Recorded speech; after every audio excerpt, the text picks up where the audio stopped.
nome é ao vivo, mas temos as nossas bases gravadas, senhoras e senhores, madames e messieurs, sejam todos bem-vindos a mais um The Talk ao vivo.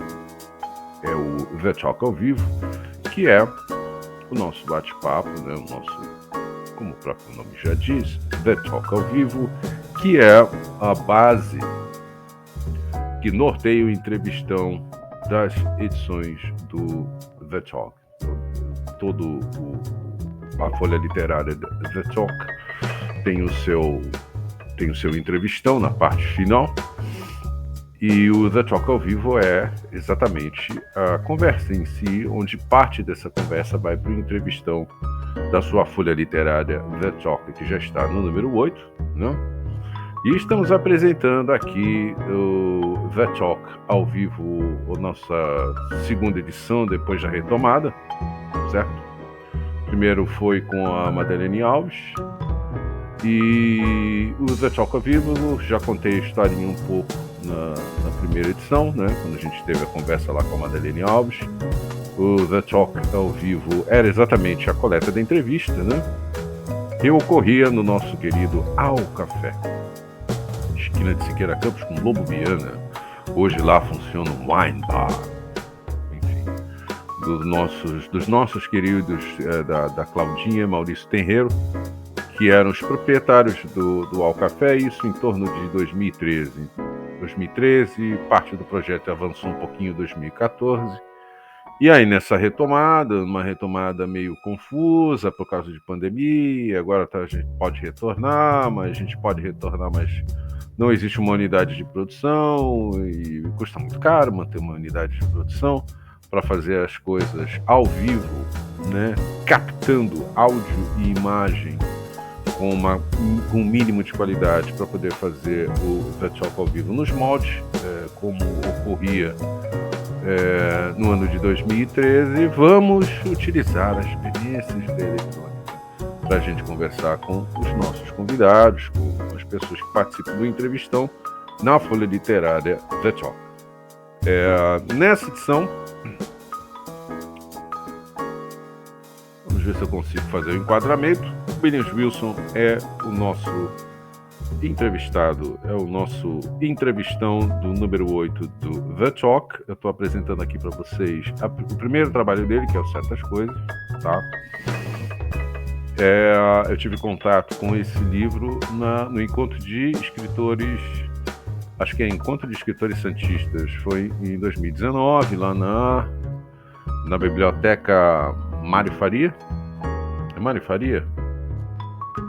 Não, troquei aqui. Vou ter que colocar aí na legenda qual é o nome da biblioteca. Fica lá no posto 6, se não me engano. Tá aí na tela para vocês, tá bom? Teve lá na biblioteca. É uma biblioteca mantida pelo município de Santos. Me parece que foi um evento, na época era um evento, né, organizado pelo Ricardo Rutiliano Roque e também a turma do Costelas Felinas, tá? A Cláudia Brino e Vieira Vivo também participaram, né, nessa organização, muita gente participou, e eu conheci o Williams Wilson nessa oportunidade. Foi quando eu tive contato com esse grande livro, Certas Coisas, que esse é o primeiro trabalho dele, vale cada página. E no entrevistão, nesse The Talk ao vivo que você acompanhará a partir daqui a alguns minutinhos, o novo trabalho do Williams Wilson, que é o Humaitá 933, Embaixada de Dois Mundos. Um pouco da história dele, um pouco de vida, da história de vida dele, São Vicente Continental, a evolução de São Vicente Continental e a presença dos bairros da região continental, tanto de Santos quanto de São Vicente e demais cidades da região, aqui da Baixada Santista, presente nessa nossa conversa, né, nessa geração que está pintando em vários outros lugares fora ali do cartão postal que todo mundo costuma frequentar bastante, principalmente na cidade de São Vicente, e de repente novos escritores, novos nomes. Williams Wilson, que quase toda edição, exceto essa edição número 8, né, não tem nenhum texto nessa edição número 8, mas está no entrevistão, né, da sua folha literária The Talk. Mas ele conta um pouco da sua trajetória como contista e como romancista.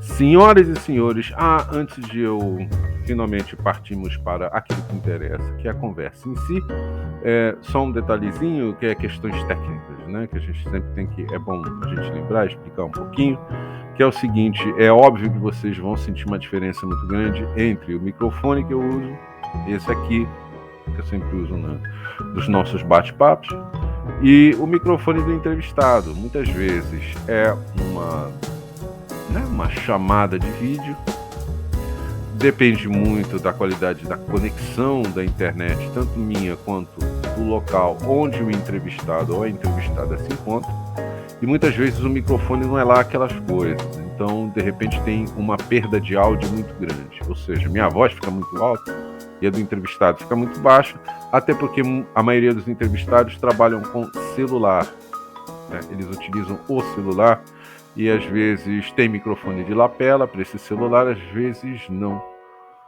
Em geral, é utilizado o mesmo microfone que você utiliza para qualquer chamada de vídeo, ou seja, você pega todo o som ambiente, né?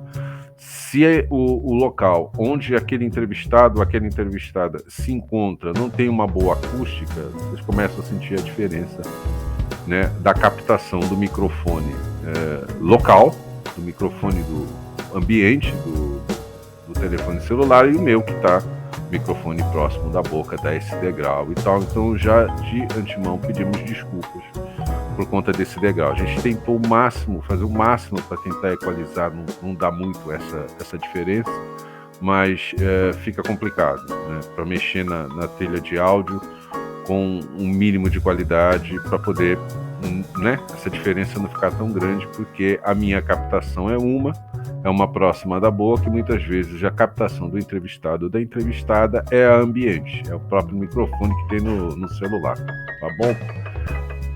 E agora sim, terminada todas as ressalvas e detalhes técnicos, senhoras e senhores, Williams Wilson.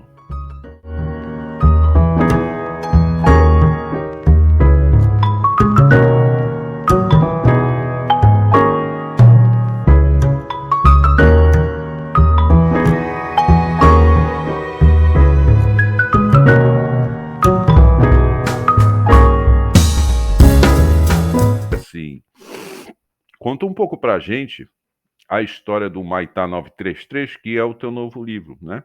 Que é o teu mais recente. Você tem um anterior que é o Certas Coisas, né? E você tem esse segundo, já é o teu segundo trabalho, que é o Maitá 933. Como é que é o caminho? Como é que foi o caminho para chegar no 933? O nome da obra, né, do livro, que eu acho sensacional, o Maitá 933. Vai contando um pouco para a gente como é que você chegou no Maitá 933, o teu mais recente livro. O Maitá 933, para quem não conhece, esse livro aqui, ó, vai ser lançado nos próximos dias. Eu já estou com um exemplar dele na lugar, certo? Como o Marcelo falou, é o segundo livro, né? Então, cara, o Maitá 933, ele nasceu, na verdade, a partir da oficina literária que eu fiz com o Flávio Viegas Amoreira, né?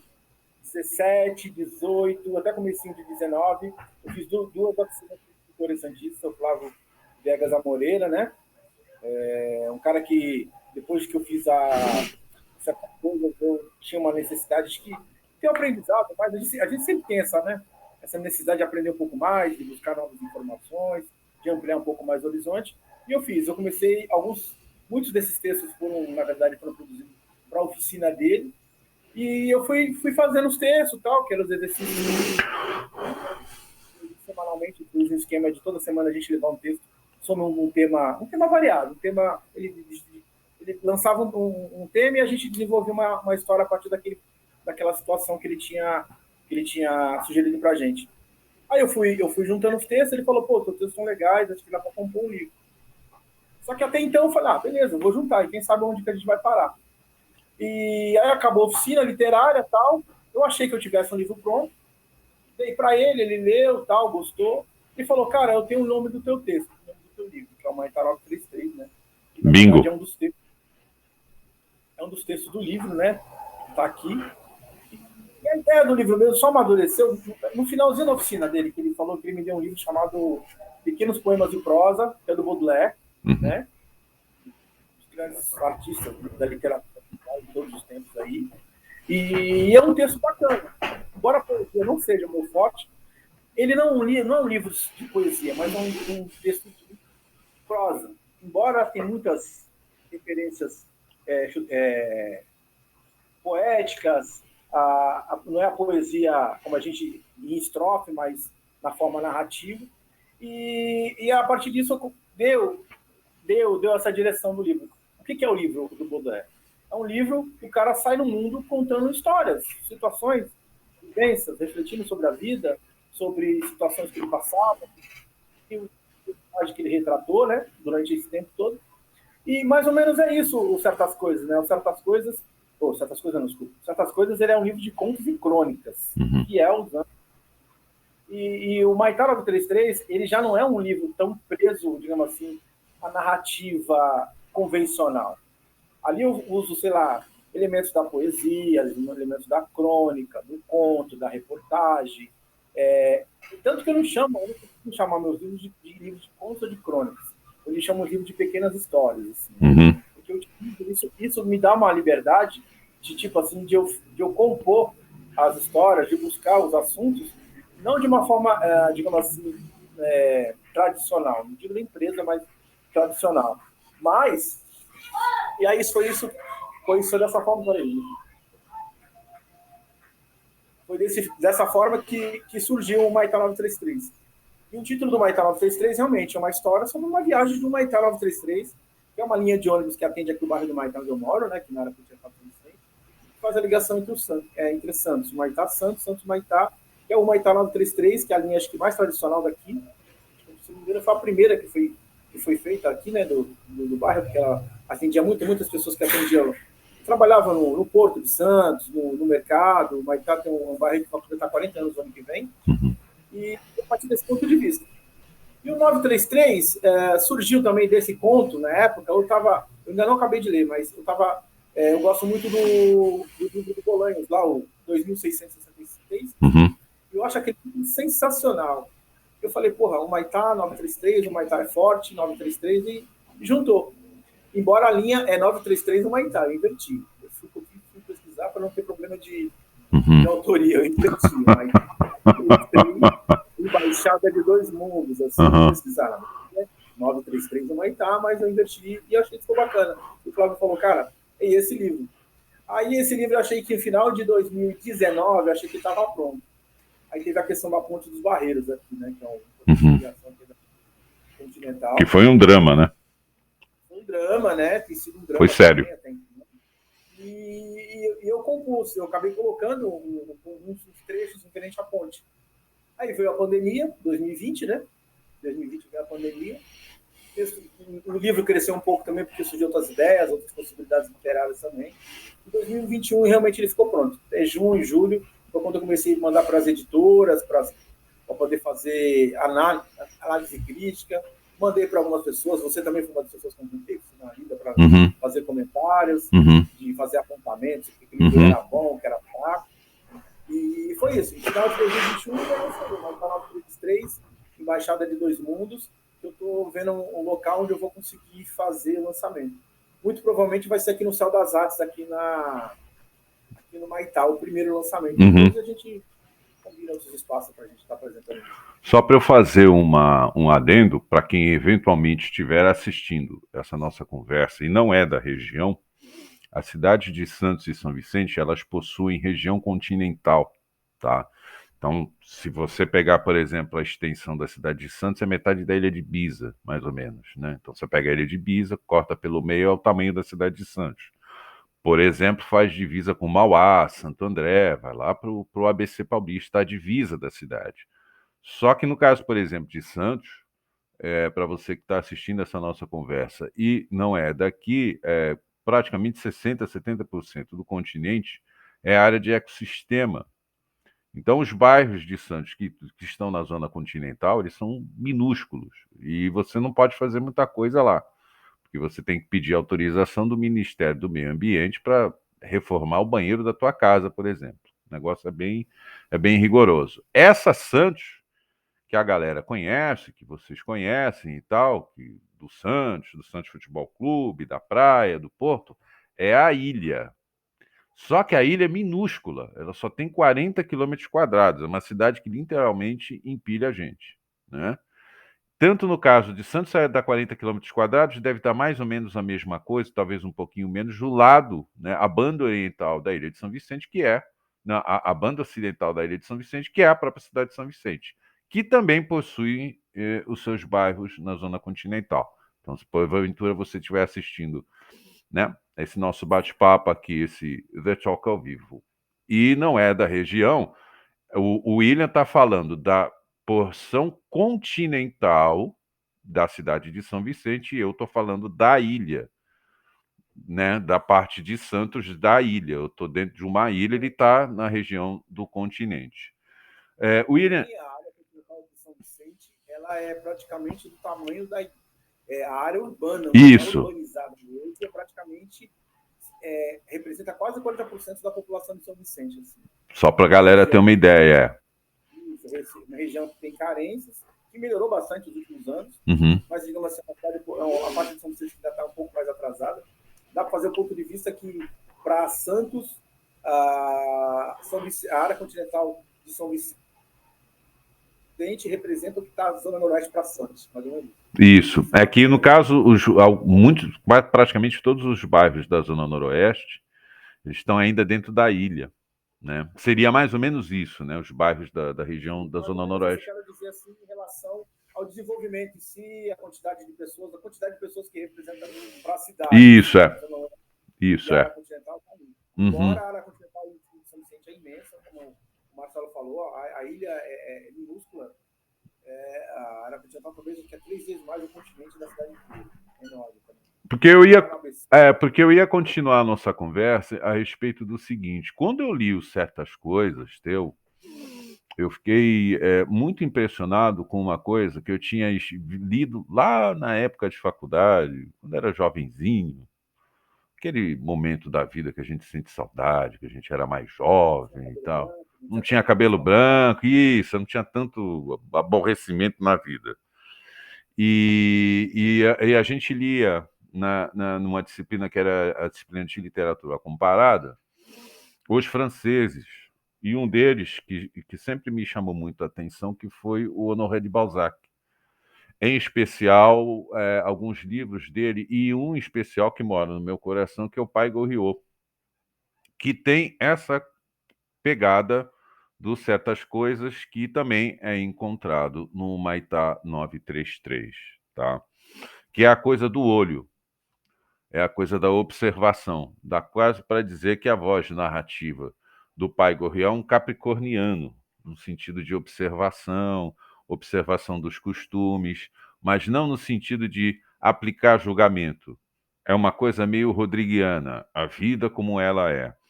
No processo, tanto de Certas Coisas como desse novo livro teu aí, o Maitá 933, quando você sai na rua, quando você vai conviver com as pessoas, seus amigos, amigos de infância, pessoas da família, enfim,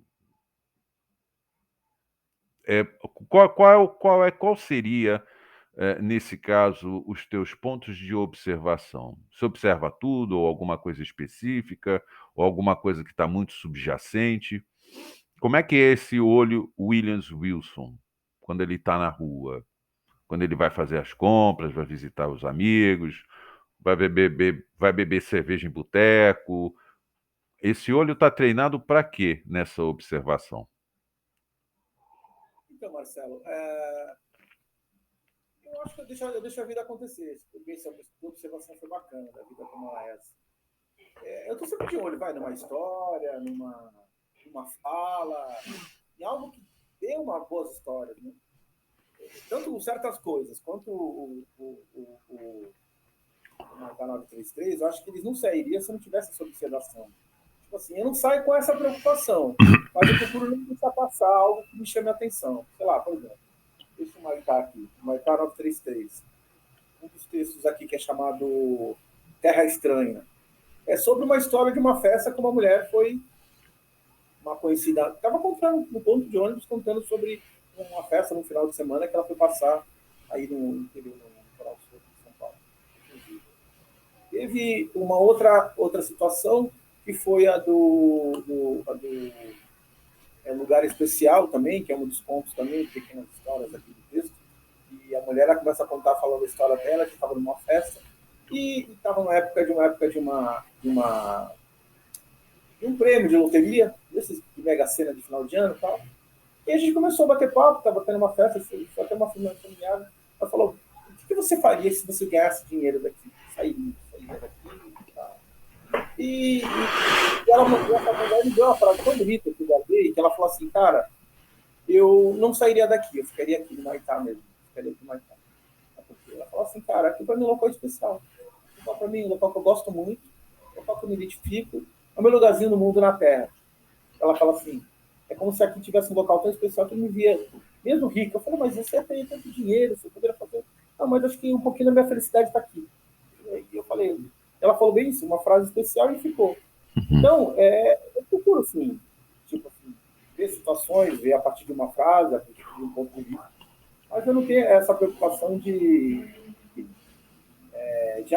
vou atrás da história da minha vida agora. Claro, se ela rolar e passar na frente, a gente conta essas histórias.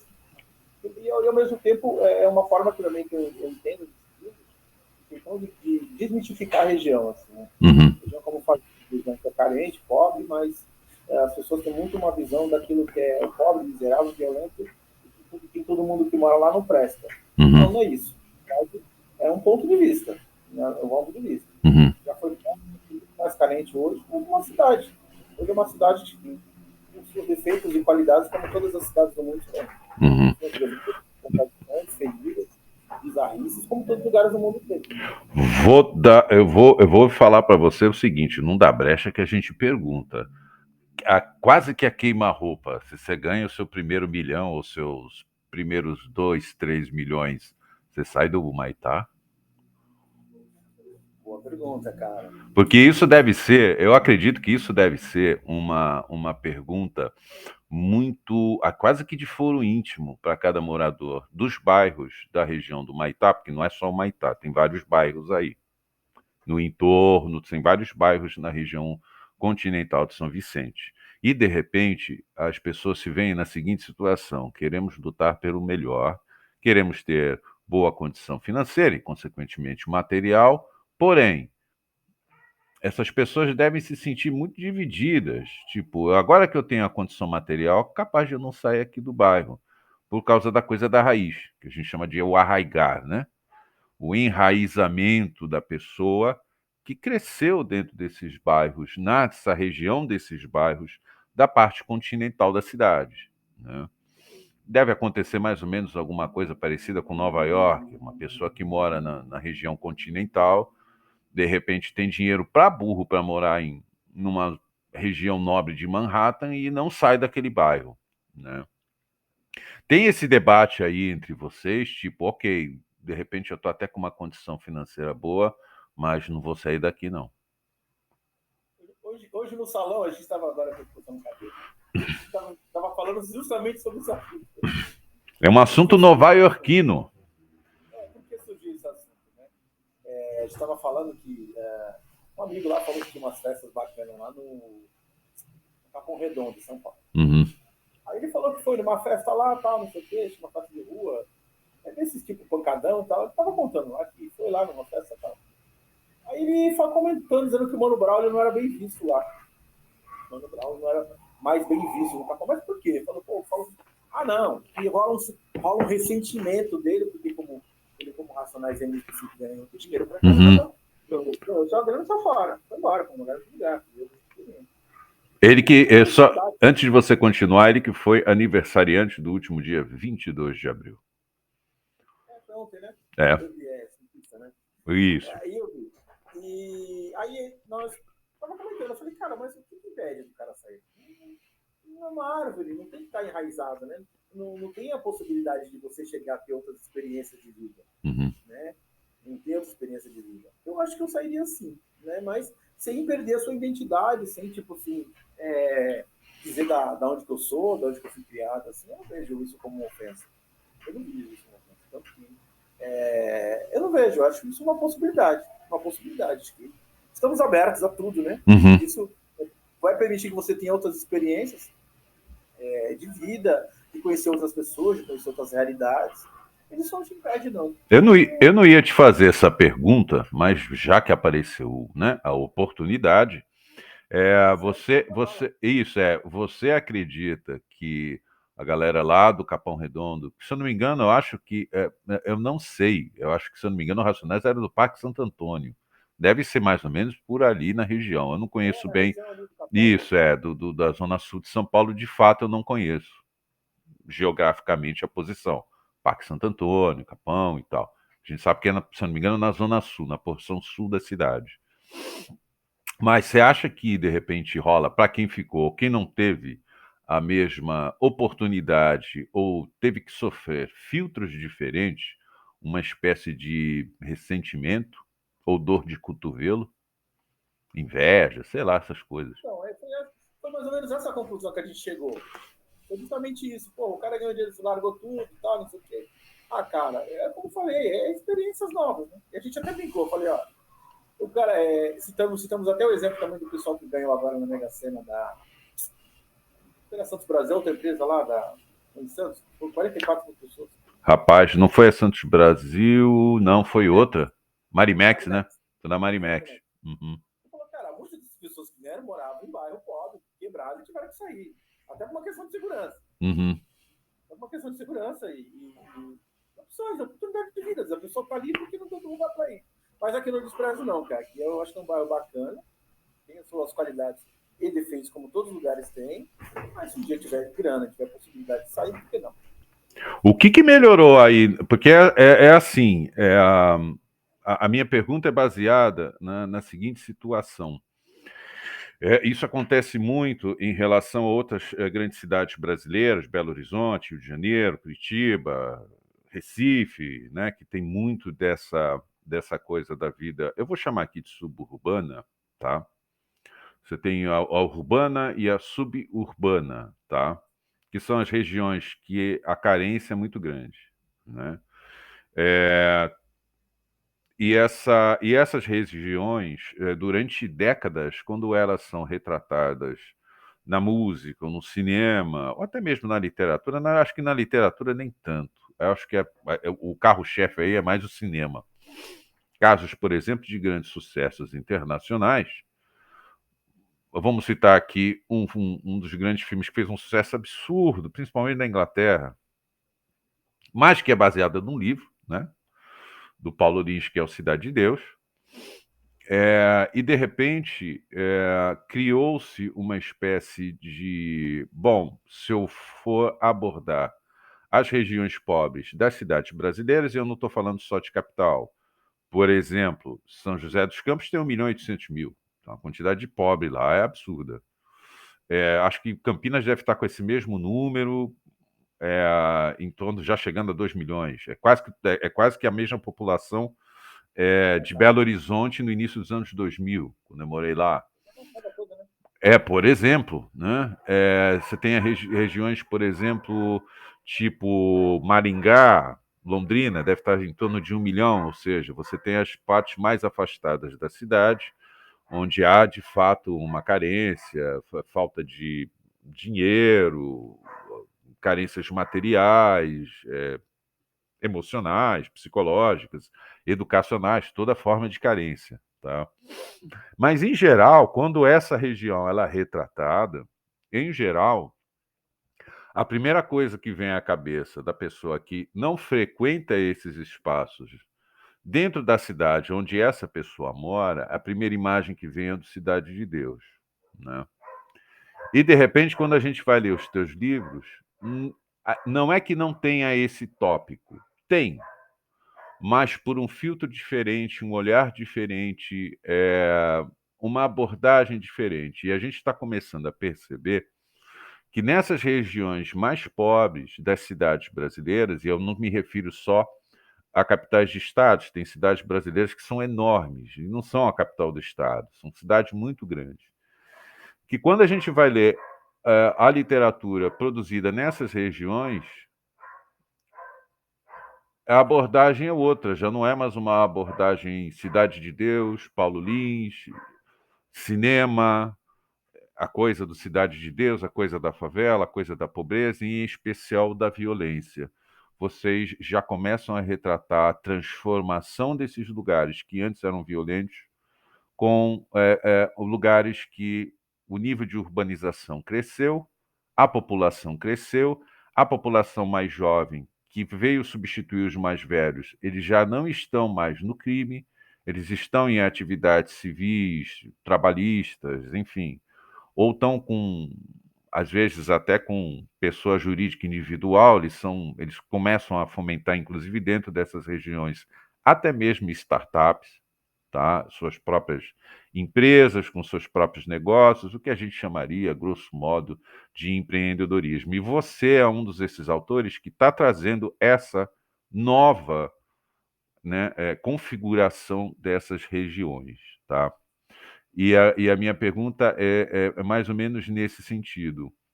Vocês não ficam chateados quando a pessoa do bairro rico enxerga vocês somente por esse olho, por essa lente da violência, enquanto vocês já estão produzindo empresas, negócios, redes de supermercado, redes de farmácia? Então, eu li o Cidade de Deus, né?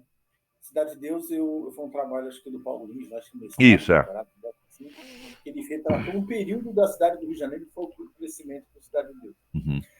Aquela primeira parte do Cidade de Deus lembrou muito Maitá, do jeito que ele é, né? Aquela parte lá do início do conjunto habitacional e tal, lembrou muito. Como você falou, eu acho que as coisas, a história do país em si está mudando, né? Apesar de todas as questões sociais, as dificuldades, as exigências, a falta de presença do Estado, os vacilos tal, das instituições públicas. Eu acho que, ao pouco a pouco, está sendo mudada essa história. Assim. Acho que a diferença, a gente até brinca assim, se eu tivesse que sair daqui de Maitá para morar em qualquer local do São Vicente, eu não sairia, eu ficaria aqui mesmo, que é o padrão da cidade. Uhum. Se fosse para uma outra cidade vizinha, pensaria duas vezes, e surgindo a possibilidade, pode até ser que eu saia. Mas, o que eu quero dizer com isso? Não é mais o que era antes.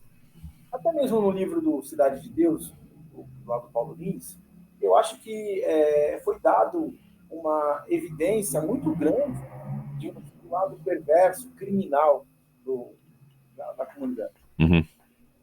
Vai, 2% da população vive daquela maneira. Acho que nem isso. A grande maioria das pessoas que moram em comunidade no Brasil, isso eu arrisco a dizer não, isso eu digo com certeza, não faz parte dos personagens do Cidade de Deus. É o cara trabalhador, é o cara que levanta de manhã cedo para pôr uma marmita na mão, é o cara que pega horas de trabalho, sei lá, no seu trem, no ônibus, na barca, na lotação, e para poder construir uma vida decente e digna para os seus filhos, para a sua família. Né? É só a gente olhar as comunidades. As comunidades foram erguidas pela população. Muitas vezes a pobreza começa da porta da rua para fora. Não estou dizendo isso, com isso não tem a pobreza, tem. Tem muita gente que passa fome, muita gente que não tem o que comer, tem muita gente que não tem condições econômicas para sobreviver. Dito feito foi aí, né? A gente viu na pandemia, né? Que o governo dizia que tinha um país invisível. Um país invisível para quem ficava dentro dentro da sua sala de ar-condicionado. Seu gabinete. No seu gabinete, para quem não andava mais de carro, andava de helicóptero, vivia nos seus condomínios. Mas a gente que vive todo dia não é isso. Então, eu acho o seguinte, é um preconceito às vezes idiota, né? Um preconceito que, como todos os preconceitos são idiotas, né? Porque pessoas que, na verdade, vão começar a olhar ao fundo, vão encontrar uma nova realidade. E, pouco a pouco, cara, eu sou de uma nova geração. Meu pai, quando chegou aqui, o Maitá vai completar ano que vem, em 2023, eu completar 40 anos. E eu estou 40 anos praticamente morando aqui. A gente é de uma nova geração. Eu sou de uma geração dos meus pais que vieram para cá, os meus filhos são de uma outra geração. Então, as histórias que a gente conta do que acontecia aqui já não acontecem mais. Hoje, sei lá, o bairro tem suas carências, tem suas necessidades, mas não era tão grande e tão evidente como antes. Quando chegamos aqui, vou dar um exemplo claro, não tinha asfalto na rua. Hoje todas as ruas são asfaltadas, são calçadas.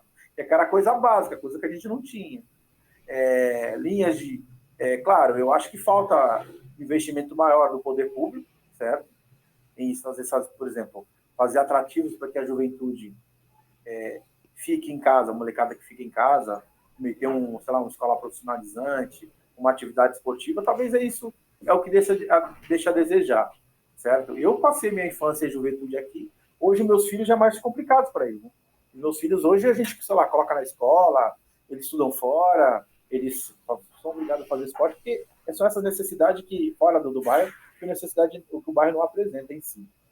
E eu acho que, em partes, essa minha literatura, esse meu trabalho, é retratar esse momento, assim, né? Esse momento de transformação, esse momento onde, embora a gente mora aqui, a gente sonha, a gente ama, a gente quer bem, a gente, claro, tem a nossa identidade, né, as nossas marcas, as nossas jeitos de viver, e é isso que eu tento fazer. Não só eu, como outros escritores, né? Eu cito também o Michel Leite Viana, não sei se você conhece, que é um escritor que escreve aqui, é daqui da região, também tem 2 livros bacanas aqui, Eu Sou Periferia e o Geral no Parque, é um amigo meu. E a gente procura não mostrar esse lado, digamos assim, um lado que o noticiário já faz, que é mostrar o lado feio, o lado negativo. O José Luiz da Atena explora bastante, que é o trabalho dele, do rádio policial. A gente não quer mostrar, a gente quer mostrar outro lado.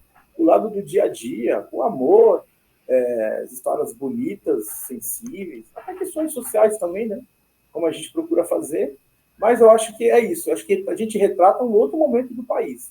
Eu acho um outro momento da nossa região aqui. Talvez se eu tivesse escrito um livro baseado ou 20 anos atrás, talvez eu colocaria muito mais sangue, muito mais história triste. Você tinha me falado de uma coisa que era a presença de um noticiário muito negativo por parte da imprensa. Eu sei que vocês têm até, vocês que moram em bairros que antigamente eram chamados de periféricos, mas hoje eles são praticamente o coração das cidades brasileiras, ou seja, já são regiões integradas dentro da paisagem urbana, ou seja, faz parte mesmo de qualquer cidade brasileira, mas ainda tem esse ranço do que você chamou de, jornalismo policial. E de vez em quando vocês devem sofrer um pouco, assistindo o noticiário local, né? Em geral são os noticiários locais, que ou é a página policial ou é a página de assistência. Tipo, algum tipo de ONG, algum tipo de instituição que faz um trabalho, principalmente junto aos jovens, e aí vocês voltam para o noticiário. Não tem um noticiário que não seja nem assistência e nem policial.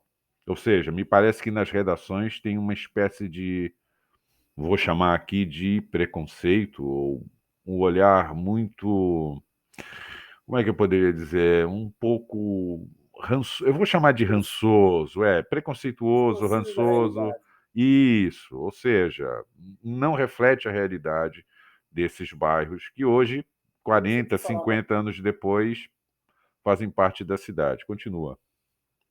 De 2009 a 2012, eu tive um jornal aqui na região. Eu sou jornalista. O jornal era um jornal chamado Aracontinental News. Uhum.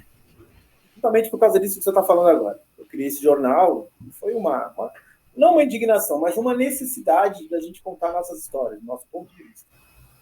E o jornal tinha essa preocupação de contar, retratar a região em si, não com a visão de quem estava de fora. Tanto que meu jornal não tinha a página policial. A página policial, por vários motivos, eu não tinha, né? Uma questão até de segurança, de sobrevivência, e outra de necessidade de não ter que mostrar só o lado negativo, podre, digamos assim. Isso que era a minha visão. E contar nossas histórias, fiz reportagens sobre incêndio, favela, de final de futebol, de campeonato, de desfile de modelo, eu fiz de assuntos relacionados à economia local, fiz sobre transporte, de construção. Cara, fiz vários assuntos que muitas vezes, na época, a gente chegou a pautar a imprensa regional. A gente saía, soltava a história uma semana depois, estava lá, a mesma história que a gente tinha lançado, estava lá, o ponto de vista dos caras, e estava lá sendo pautado lá. Uhum. Uma história de atleta que ganhava medalha, de gente que conseguia construir seu próprio negócio. Então, a gente procurava ter essa visão na época. Né? Aí depois, questões financeiras, a gente acabou quebrando. Mas foram 40 edições que eu consegui colocar para eu falar sei lá, de intriga política de políticos regionais. Sempre a nossa visão era uma área continental em primeiro lugar, depois São Vicente, o resto do mundo. A gente inverteu a ordem das coisas. E tinha uma certa relevância para cá, né? Tanto que as pessoas procuravam, eram bem lidos, mas questão financeira, viu a crise, e aí tchau, já era. Uhum. E é justamente essa visão, Continuo com essa visão do livro, no livro, na minha literatura também é isso também. Uhum. E é um dos russos famosos, eu não sei se é o Tolstói, Dostoiévski ou Tchekov, ele tem uma das frases que faz assim: se você quer falar do mundo, você começa contando a história da sua aldeia. E você, a partir do momento que você conseguisse contar a história da sua aldeia, você vai estar falando para o mundo.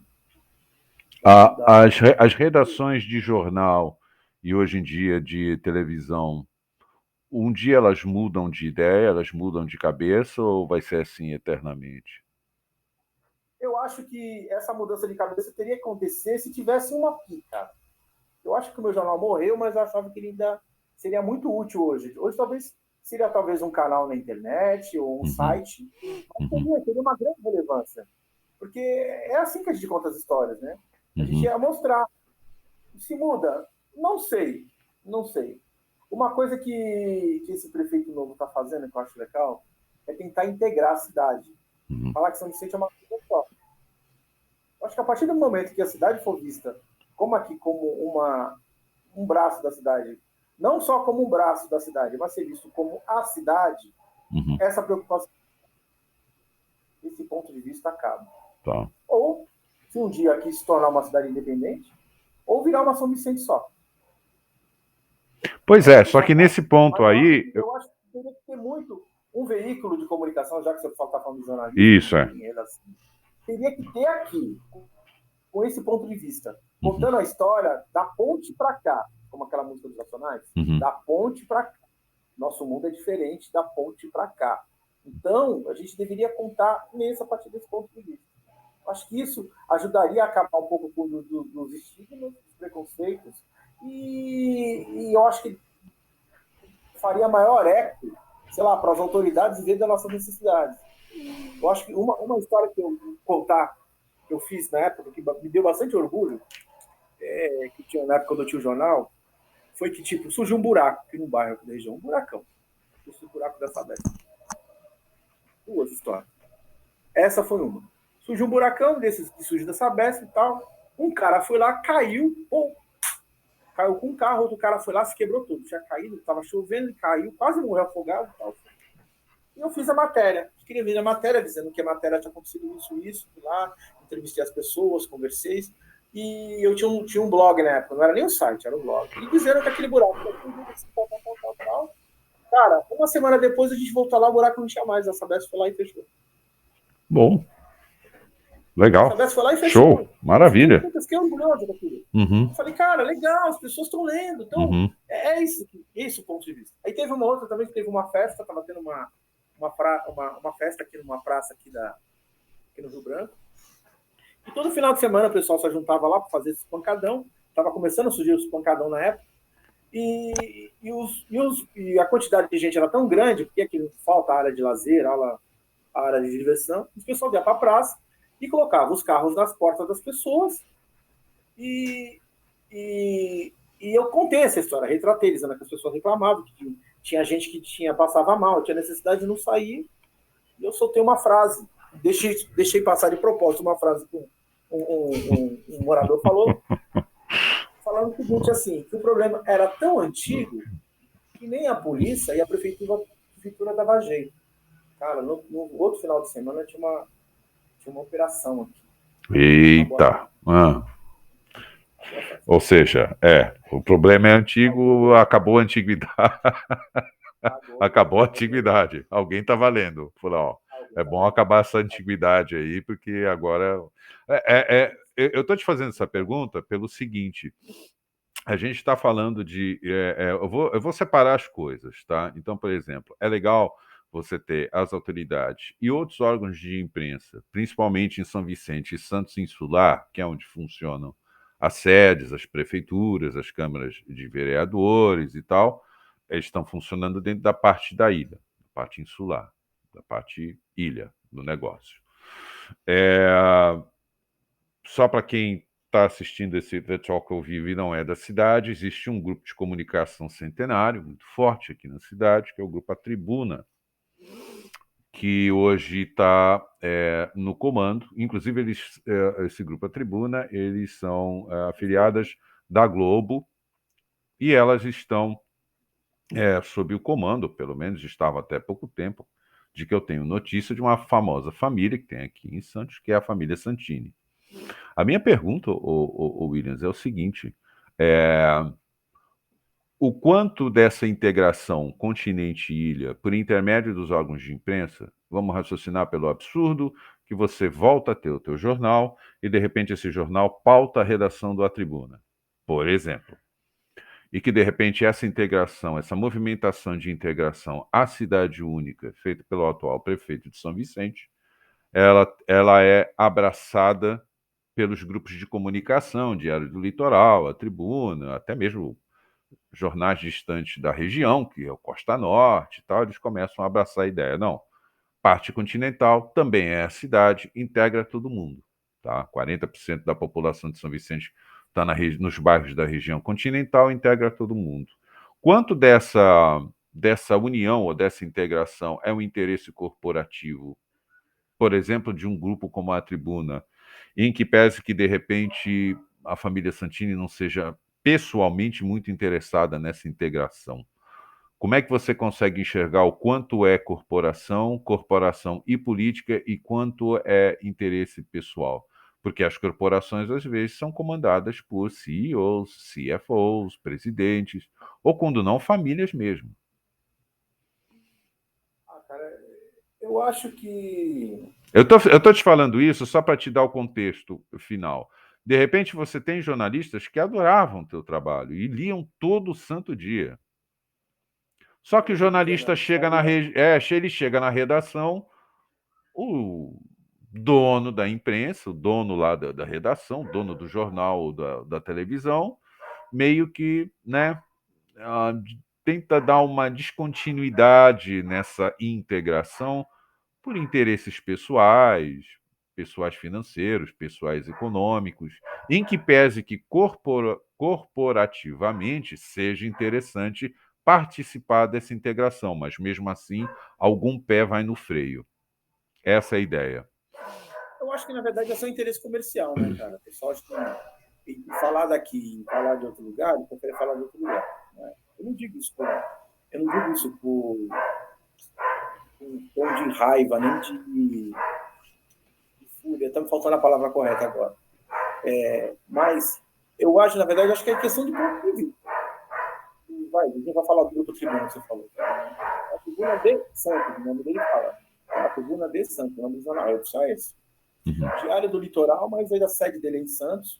Não é uma crítica, mas é a forma que foi feita. A realidade é assim. Quando eu tinha meu jornal, eu tinha essa visão. Não é uma crítica. Isso é esse. É esse. Eu acho que, claro, tem interesse comercial. Os maiores anunciantes preferem que você fale da cidade, digamos assim, dos problemas do Gonzaga do que do problema do Maitá.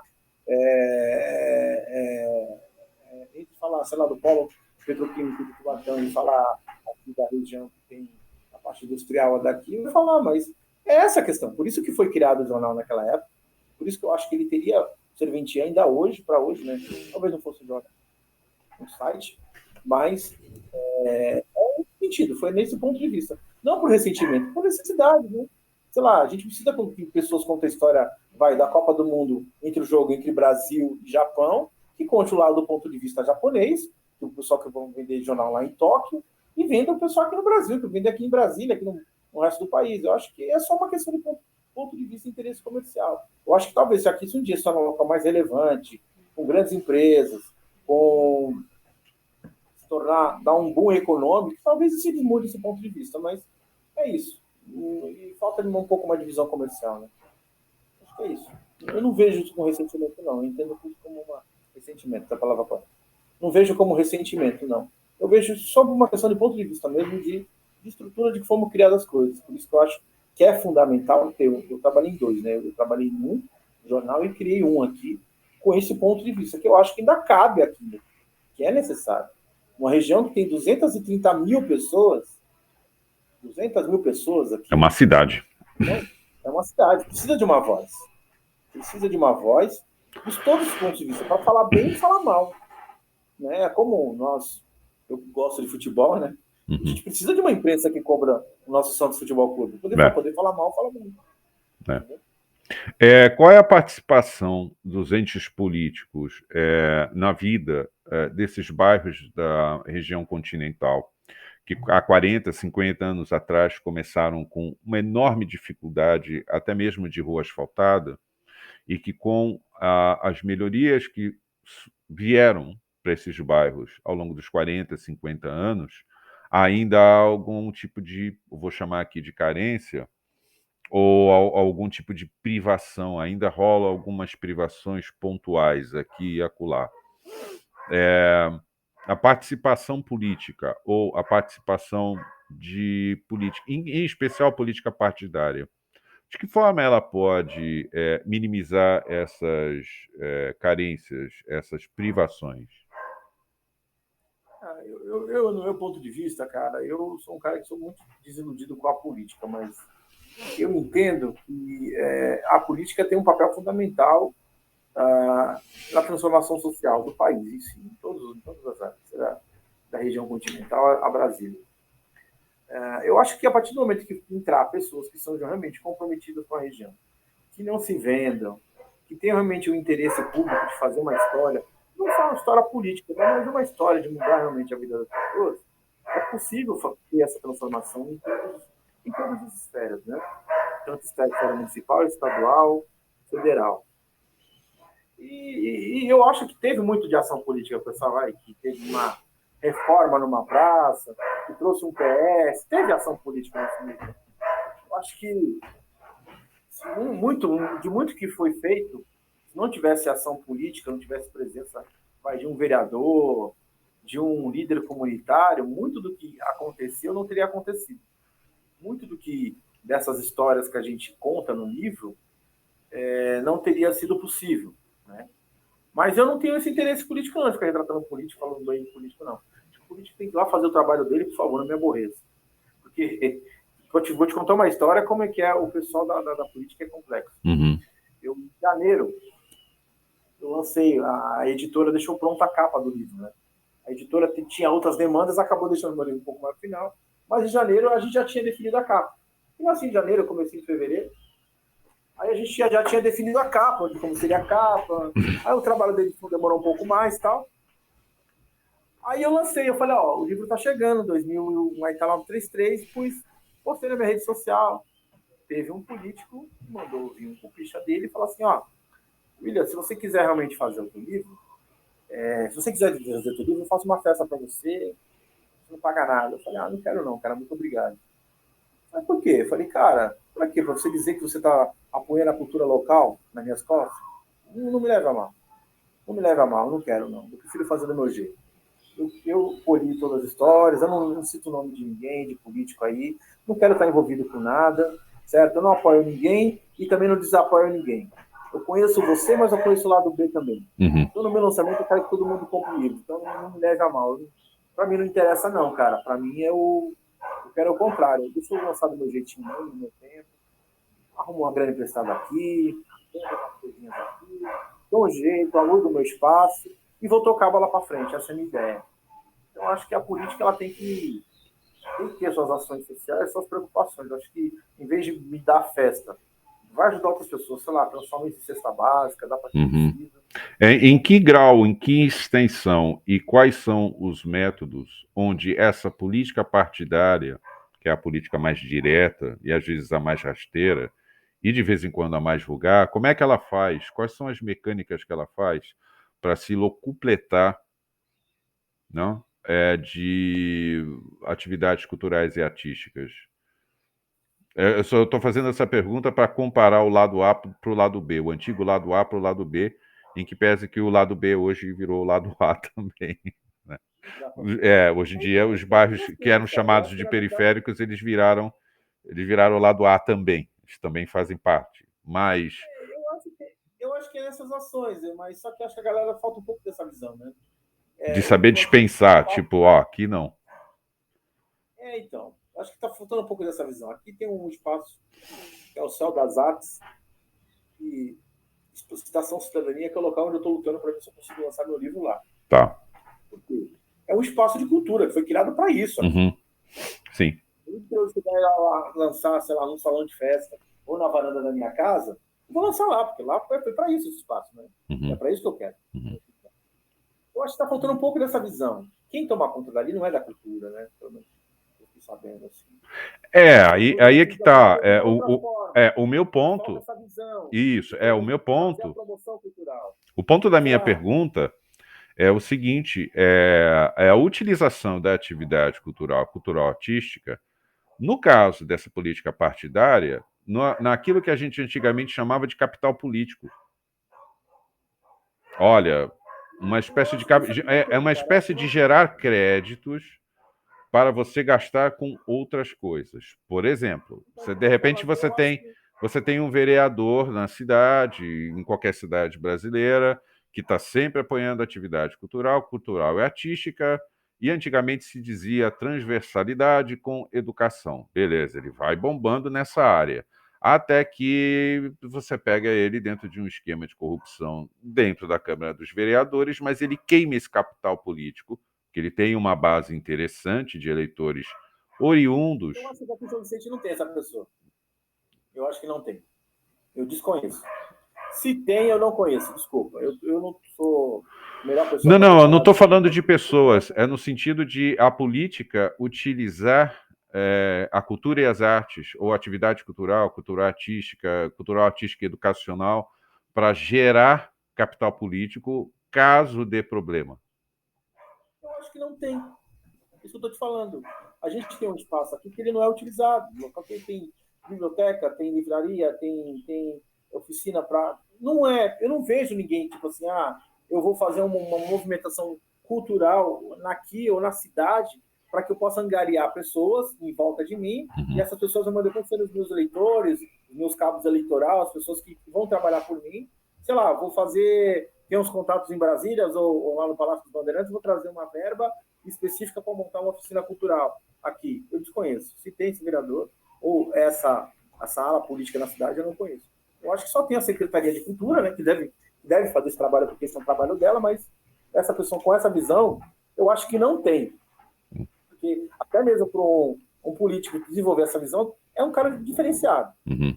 É um cara diferenciado. É um cara que já, sei lá, que já foi do meio, ou gosta muito, e sabe, digamos assim, os meandros para poder chegar, sabe manipular esse público. Eu acho que não tem. Uhum. Eu desconheço. Desconheço. Antes da gente. Se tivesse impacto, eu acho que o impacto seria até bom, porque teria uma pessoa que corresse contigo, né? Uhum. E ajudaria a desenvolver essa questão. Vai, sei lá, ter um teatro aqui, um teatro na Vila Margarida, Sim, uma ação cultural, sim, sei lá, no México 70. sim. Eu desconheço. Se tem esse político, eu não sei.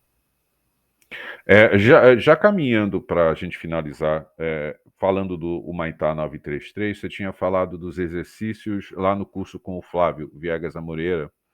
Você lembra de algum exercício que contribuiu demais para o sucesso do Humaitá 933? Algum exercício específico, tipo, faça isso e tenta botar no texto? Sim. Tipo assim, teve vários. Deixa eu citar um exemplo aqui que ele falou. Teve vários. Acho que o Flávio foi decisivo nesse livro. Deixa eu falar para ti.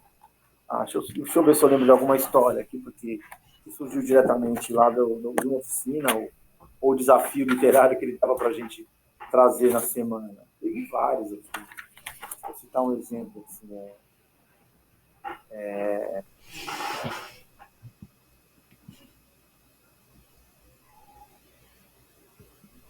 Teve uma aqui que eu chamo de antepassados, assim, né? Que é uma das histórias de antepassados. Ele falou assim, cara, a partir de uma lembrança de família se desenvolve um texto. Boa. Tá. Uma lembrança de família, Uhum. um fato que a gente conheceu, né? De alguma coisa. É um dos, e esse é o Antepassados e o Celso, né? Uhum. O Celso, inclusive, ele teve na coletânea a coletânea Cadernos Negros, do volume 42, Pô, que ele foi finalista.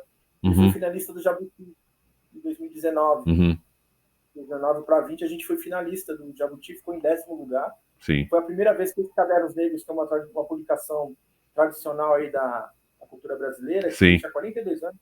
Todo ano sai uma edição, ou poesia ou crônicas, escritores afro-brasileiros. E teve aqui, foi um dos exercícios do Flávio. Ele falou, cara, sobre uma personagem da sua família, uma pessoa que vocês conhecem, desenvolve um texto a partir disso, de uma situação, de um momento e tal. E foi daí isso. E aí foi isso que a gente ajudou bastante, nesse sentido. E além de, tipo assim, uma coisa que eu achei bacana, né, foi, cara, eu tinha o costume, eu não lia quase literatura nacional, muito pouco. Ele falou uma vez assim, cara, se você quer escrever pro Brasil, você tem que conhecer o que os caras estão produzindo aí fora, né? Você precisa conhecer um pouco mais da nossa literatura. Não sou ler os mas o que está sendo feito, de bom, de ruim, tem uma base. Eu falei, porra, realmente. Aí eu falei que eu fui ler um pouco mais de poesia também. Tá? No caso até do entendimento da ancestralidade também, né? Da ancestralidade, todas essas coisas. Tá. Para finalizar, agora nós vamos fazer aquela pergunta jabá, aquela pergunta que é para fazer a pessoa sair de casa para comprar o seu livro. Qual o ponto forte do Maitá 933? Acho que o ponto forte do Maitá 933 ele é utilizar várias formas narrativas. Acho que esse é o mais bacana de tudo. Acho que eu me dei, digamos assim, eu me soltei, eu me dei a oportunidade de escrever de formas assim diferente do que eu normalmente escrevo. Digamos assim, o Certas Coisas, ele era um livro tradicional de contos e crônicas, daquele formato que a gente conhecia tradicionalmente. E nesse livro não, Embora, voltando ao Baudelaire lá atrás, ele é um livro que ele era poesias e poesias em prosa. Dessa vez eu fiz a minha narrativa utilizando a dinâmica das redes sociais, assim. Utilizando aquele linguajar da rede social, um linguajar mais direto, uma forma de escrever sem tanta digressão, uma forma de escrever textos curtos, né? Se for analisar aqui, são textos curtos, não são textos tão longos, textos utilizando como muitos desses textos eu publiquei realmente nas minhas redes sociais, mas utilizando como parâmetro, já com a preocupação de um parâmetro, e aqueles textos que, digamos assim, deu mais repercussão, eu publiquei, os outros não, mas nesse sentido, utilizando a dinâmica da rede social e dando oportunidade de escrever de forma diferente. Utilizei até, digamos assim, ensaios poéticos, tentei fazer poesia, utilizei até letra de rap aqui para poder fazer, para poder contar uma história. E é isso. É um livro de pequenas histórias, não é um livro de contos e crônicas. Então, me dá o trabalho, me deu a coisa de fazer dessa forma. Me dê a liberdade, né? A liberdade de fazer dessa forma. Eu, pessoalmente, lendo o teu primeiro e o segundo livro, eu recomendo os dois, tá? Então, quem tiver a oportunidade de ler Certas Coisas também, eu recomendo, tá? Mas o coração ficou mais alegre com o segundo, tá? Desculpa. Desculpa a franqueza, tá? O segundo eu curti muito mais do que o Certas Coisas, em que pese que o Certas Coisas ele mora numa parte do meu coração meio quente, né? Mas não sei, talvez seja a questão da evolução do autor. O autor ele vai para frente, ele vai evoluindo, ele vai crescendo, ele vai fazendo coisas novas, ele vai experimentar coisas novas. Talvez esse segundo livro me pegou numa outra situação de vida, sei lá, numa outra idade, numa outra, sei lá, situação de vida mesmo, que de repente, né, dá aquele toque especial. Muito da época que a pessoa lê o livro, né? Também tem muito disso. Sei lá, eu preciso. Eu acho que depois do 933, do Maitá 933, eu tenho que voltar para certas coisas para ver se eu resgato. Para ver se eu coloco os irmãos ombro a ombro, né? Porque eu acho meio injusto isso que eu estou falando, né? Então, não, eu acho legal. O que você falou é uma observação que eu tive depois que eu li o Maitar 933. Não sei se é o teu caso. A gente escreve, joga um pouco de um tempo na gaveta, esquece, Isso. vai viver um pouco a vida. Tratamento da gaveta é sensacional. Tratamento da gaveta. Aí eu acabei de produzir o livro, juntei todo o material e deixei uns 3 meses lá, fiz viver minha vida, esqueci um pouco dele. Aí eu parei e fui para lá e li. Aí fazendo a comparação com certas coisas é como se um personagem estivesse vivendo só dentro do seu ambiente, dentro do seu mundinho, dentro do seu quadrado, dentro do seu bairro, e vivia todas as coisas impressionadas por aquilo que tinha ali em volta. Já no Maitá 933, é como se esse cara estivesse andando pelo mundo. Se você for analisar, ele tem histórias que ele conta que ele está viajando de VLT, ele está andando a pé, ele está de carro. Teve uma história que eu escrevi, eu estava em Foz do Iguaçu, teve uma história que ele estava em São Paulo. Mas, tanto com o título provisório que eu tinha dado para ele, é um nome horroroso. Pessoas transitórias, pessoas em trânsito. Parecia um título de livro técnico, assim, né? Uhum. Aí quando o Flávio falou, não, cara, é esse. Porque esse livro, esse texto que você escreveu, Maitá 933, tem uma frase que diz assim: somente um busão é capaz de carregar todos os sentimentos do mundo. Falando da diversidade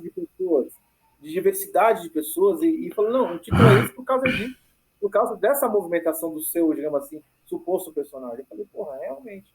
E é por isso. Eu acho que é como se esse cara tivesse evoluído e saído da sua, digamos assim, do seu casulo e fosse conhecer o mundo. Várias experiências de vida, né? Aqui eu falo de outra melhor, mais sobre o amor, sobre a relação homem-mulher, sobre de uma outra forma, digamos assim, menos travado do que eu estava com certas coisas. É como se realmente o autor tivesse evoluído.